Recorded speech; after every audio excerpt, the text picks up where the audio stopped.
Hi, my name is Shiva Rajbandari. I'm a freshman in high school and the founder of Extinction Rebellion Youth Boise. In my English class a few weeks ago, my teacher, Mr. Porter, asked us a question. Are we living in the best time to live? The climate crisis is the biggest challenge the human race has ever faced. I fear for the future of my planet and my fellow humans. Yet, when I was asked this question, I replied yes. We are so privileged to live in a time where we set the course for history.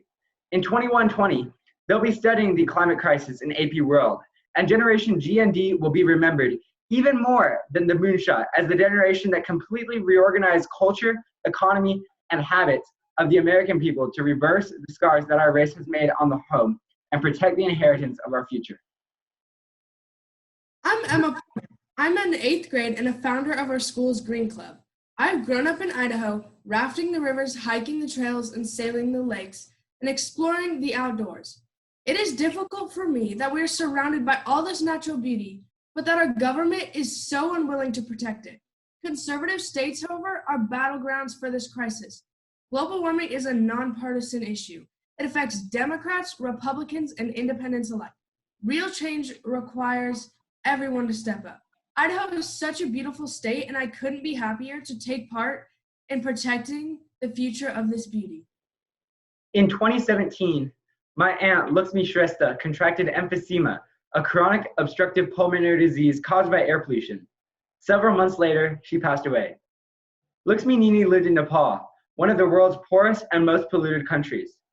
In her lifetime, she saw Nepal go from a pristine mountainous place to a dump, with gray air so thick you can chew on it and water as brown as wood. In Nepal, they don't question whether or not humans are causing the massive ecological breakdown. They don't pay heed to the less than 3% of scientists who disagree on the facts. In Nepal, they are seeing the effects of global warming every day when they step outside. The sad fact about the climate crisis is that it affects those least responsible the most. The bottom 50% of the global population by wealth is responsible for less than 10% of carbon emissions. Yet those people are most vulnerable and hit first and hardest by the effects of global warming.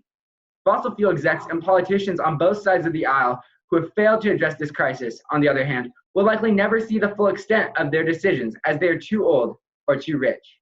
Therefore, the responsibility falls on us, the people, to make their lives hell. Hi, my name is Petra Hoffman. This year, Shiva, Em, and I founded our school's Green Club. And putting aside the fact that it is totally crazy that our school didn't have a Green Club till 2020, we really saw this amazing turnout. 70 junior high students ages 12 through 15 in Idaho realized that they were denied a climate education and chose to do something about it. That means 70 students actively made the choice to learn about environmental science during lunch. Not only did the club have overwhelming support, but students started confronting their parents who were climate deniers. Suddenly, Emma, Shiva, and I were not only invited to our friends' houses to hang out, but to talk to their parents about global warming. We even have a girl in our club who is inheriting an oil refinery from her father, and she plans on switching to renewable energy.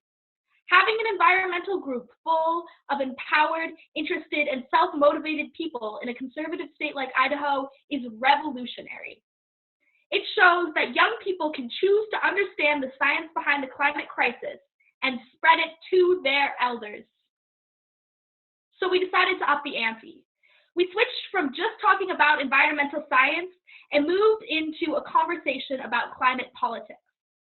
Our first departure from science to policy was on JP Morgan Chase. This bank is the #1 lender to the fossil fuel initiative. Talking about it, we didn't lose any members. Actually, the opposite.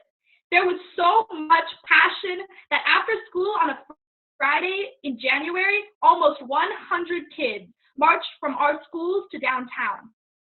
We stood on the corner during rush hour, receiving some honks of support and some of dismay. We shut down the bank and made headlines in our local newspaper. In the following weeks, we doubled down on talking about environmental politics. Now the passion was not only on understanding the climate crisis, but solving it. We wrote angry letters to our elected officials, showed up for community meetings, and blocked intersections. When everyone is looking at you in the middle of a busy intersection, it makes you care more.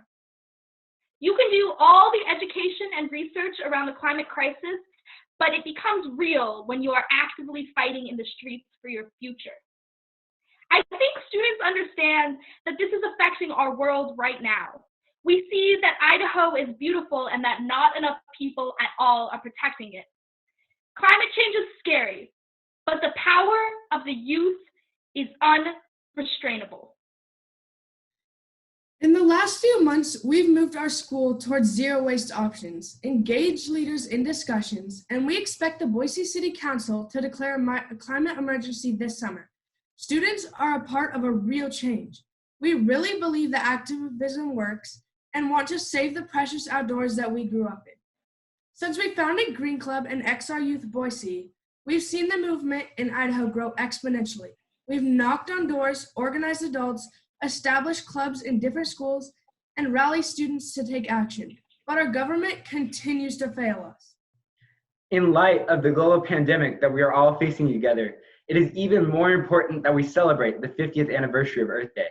It took 58 days after the first confirmed case of COVID-19 in the US to declare a national emergency, yet it's been 50 years since we've known the extent to which our actions are causing the demise of our biosphere as we know it. But still, we've seen no move by the feds in any way to act on this emergency.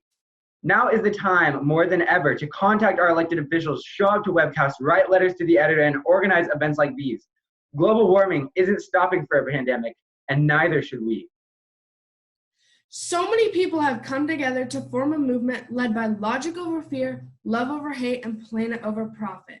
Despite the global pandemic, our movement continues to grow. This movement is strong, but it could be stronger. The climate needs everyone to come together and make a difference in the world. Being climate activists in Idaho has shown us that anything is possible. Seeing the mass action that we are capable of. I have hope for our future. Together, we will stand strong and fight this emergency. Thank you.